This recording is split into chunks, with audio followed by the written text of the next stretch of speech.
Hello again, everyone, and welcome back to Reddit Aliens. I am John, and as always, thank you so much for being here. A good topic? Let's do it.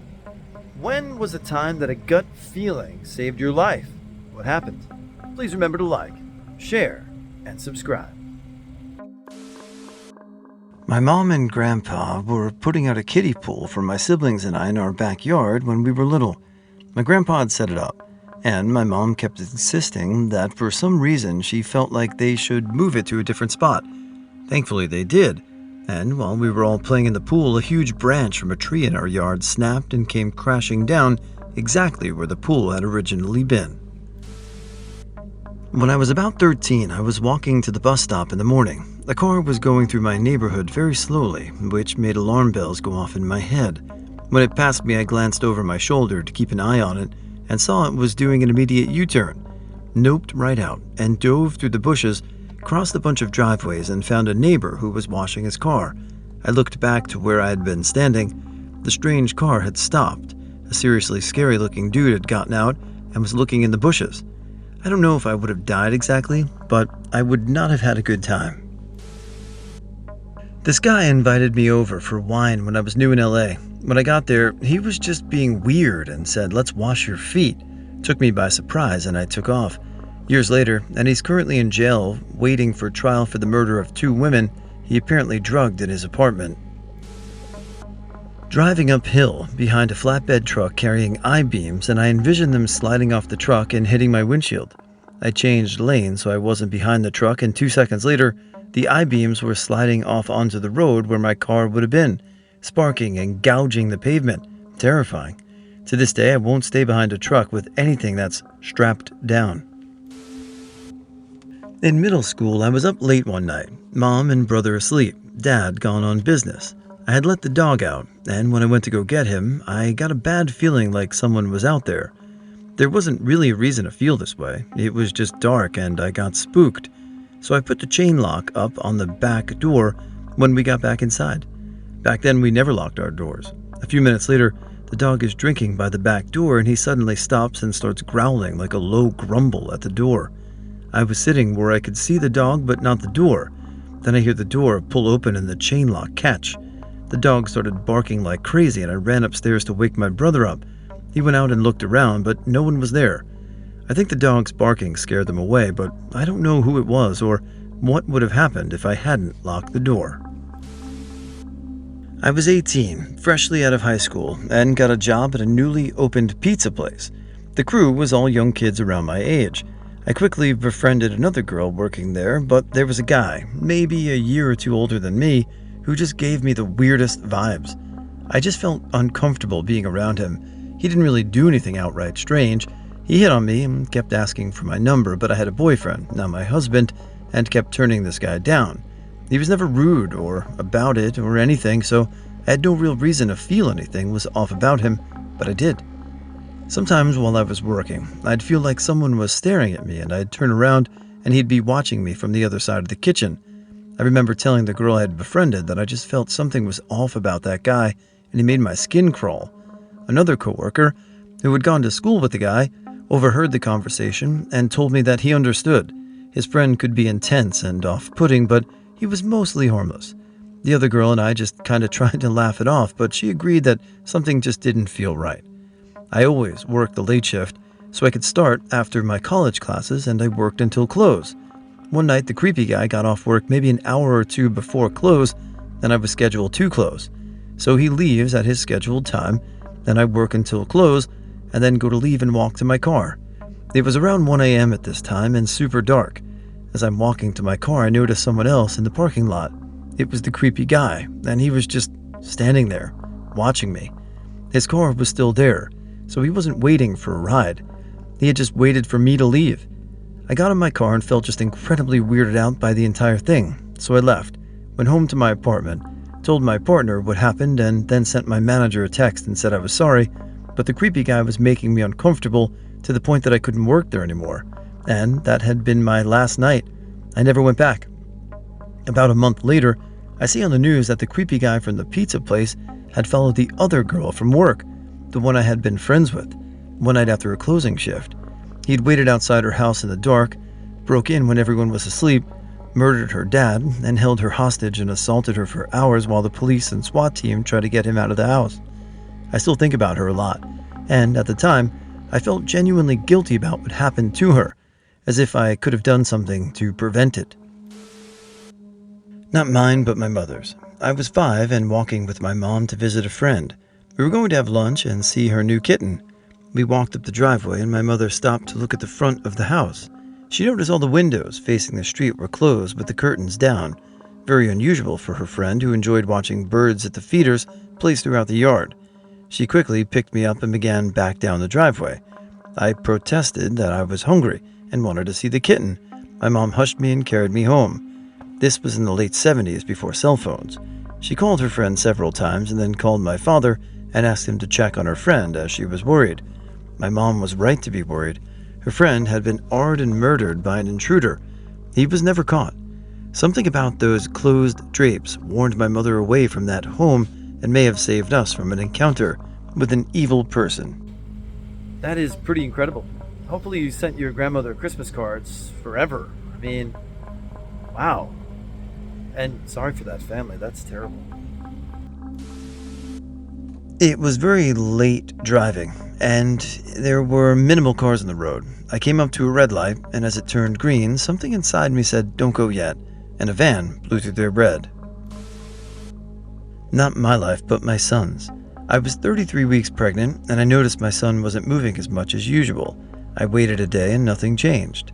Despite advice by doctors and family saying I should just stay home and he wasn't moving as much because he was just running out of room to move, I went to the ER and had my son that night due to fetal distress.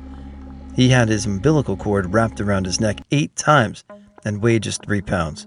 He spent 30 days in the NICU and now is a happy 2-year-old. A friend's feeling saved me from my gut. I had just finished hosting a meeting. I swear it was productive. And a friend said, "You don't look so good." I had just come off of a weekend boat driving in the Red Sea and figured I was just tired. My friend said, "Nah, man, I'm taking you to the doctor." The doctor at our clinic poked me a few times and said, "Take him to the ER and tell them it is his appendix." I was in surgery less than 90 minutes later. My surgeon said I was 2 to 3 hours from it blowing up.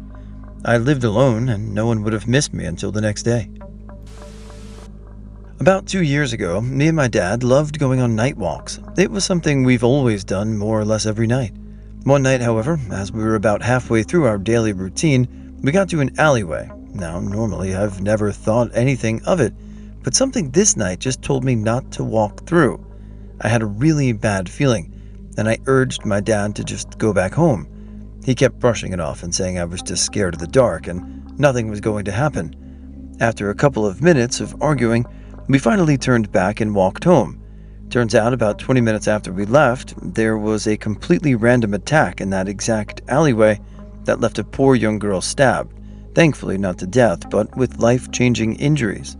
I still dread to think what would have happened if we didn't walk back. Years ago, I went into my garden at night after my husband had left for a road trip minutes before and saw a pair of sneakers in the dark in the gap between the fence and our house. I didn't think. I just said very loudly, "What are you doing there?" When he didn't reply, I shouted, "Get out of my garden." He muttered, "Yes, ma'am," and scuttled off.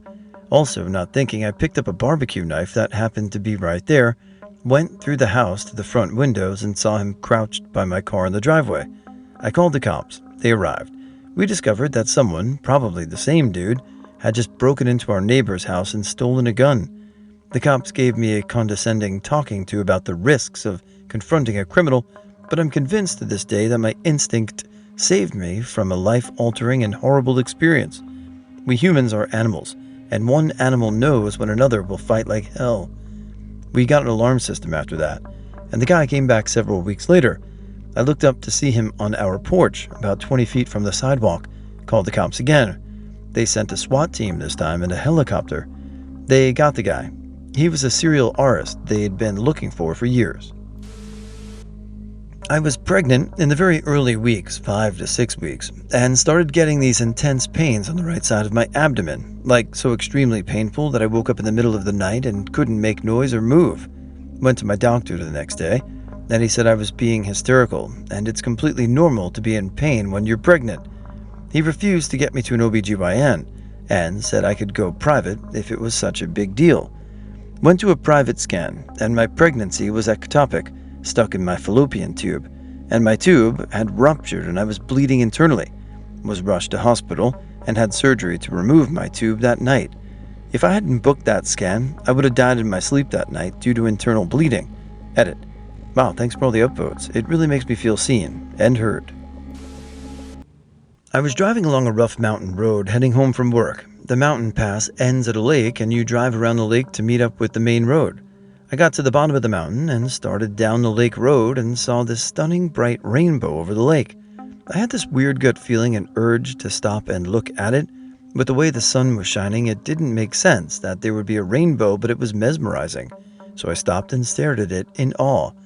A couple of seconds later, as soon as I looked back at the road, a massive boulder came barreling down off the cliff about 20 meters in front of me, hit the road, and smoked all of the concrete barriers as it went into the lake. I 100% would have been killed if I hadn't stopped. Not me, my mom. Going through a divorce, drinking heavily, fighting with my dad a lot, really toxic environment. She started drinking one night, but something in her gut just wasn't feeling right. Not sick, but the alcohol just wasn't sitting right. She stopped drinking, went to bed, woke up to the house completely on fire. She made it out. Our pets did not. Had she been drinking like she usually did, a bottle or more per night, there's a strong chance she never would have woken up. Her ex-husband, my dad, set the fire in an attempt to kill her and to cut ties. My wife was going to go on a road trip with friends down to a bigger city for a concert. She had done this several times before. Friends were close friends of ours, but for some reason I felt off about it that one day. I said to her, "Babe, I don't know why, and you can ignore me if you'd like, but I don't think you should go. I don't know why, but I feel like something's going to happen." She knows I'd never tell her not to do anything she wanted. It was out of the blue and out of character for me. So she decided to stay home and watch movies with me. About 2 hours later, after the rest of the crew left, we got a phone call that they had gotten into a severe accident. 2 friends in the hospital, and someone from the other vehicle dead on scene. Had she gone along, she would have been sitting in the seat where they had been hit by the other driver and most likely killed. Someone, somewhere, somehow was warning me, and I'm glad we both listened to it. So Brad, not real name, thought it'd be fun to hold a nail gun in for a repair on someone's hand. We both told him off for it, but he retorted, "It's alright, I checked, it's got no nails in it," and then used it on the table instead. And bang, goes right through the table. Turns out, while it didn't have any nails, the firing pin had snapped inside, and that nailed into the table before being reset back into the nail gun. He never messed about with railguns again.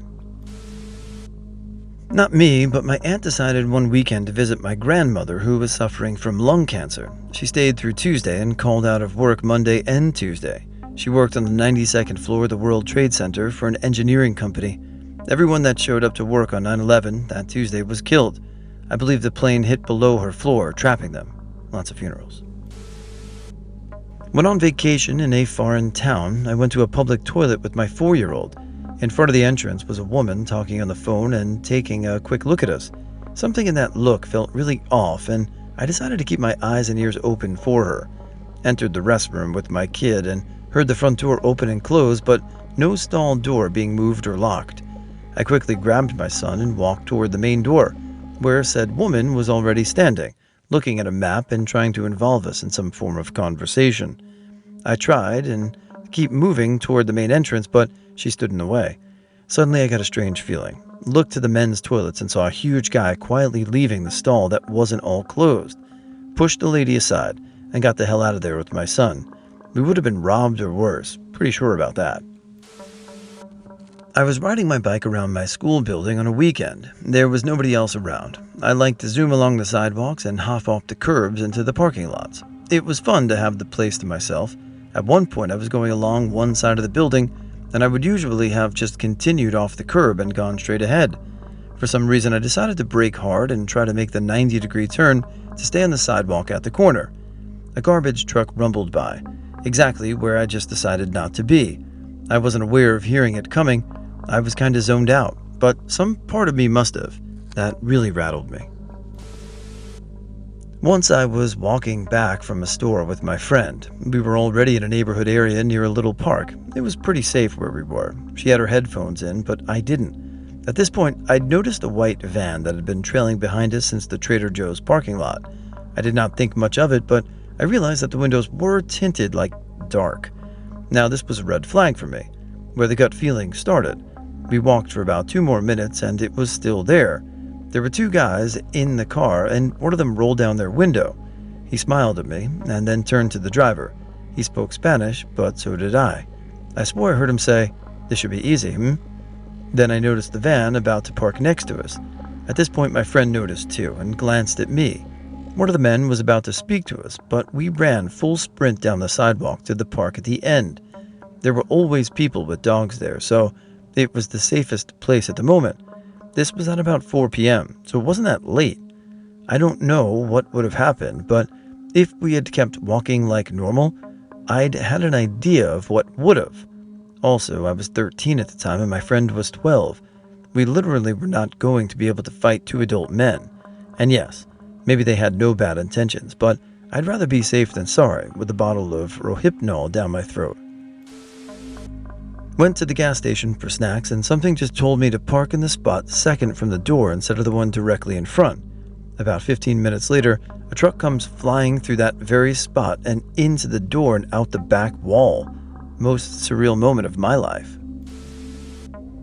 About to overtake a truck loaded with scaffolding poles. It was raining really heavily. For some reason, I sat 5 car lengths away when suddenly a car in front of him braked and the truck hit him.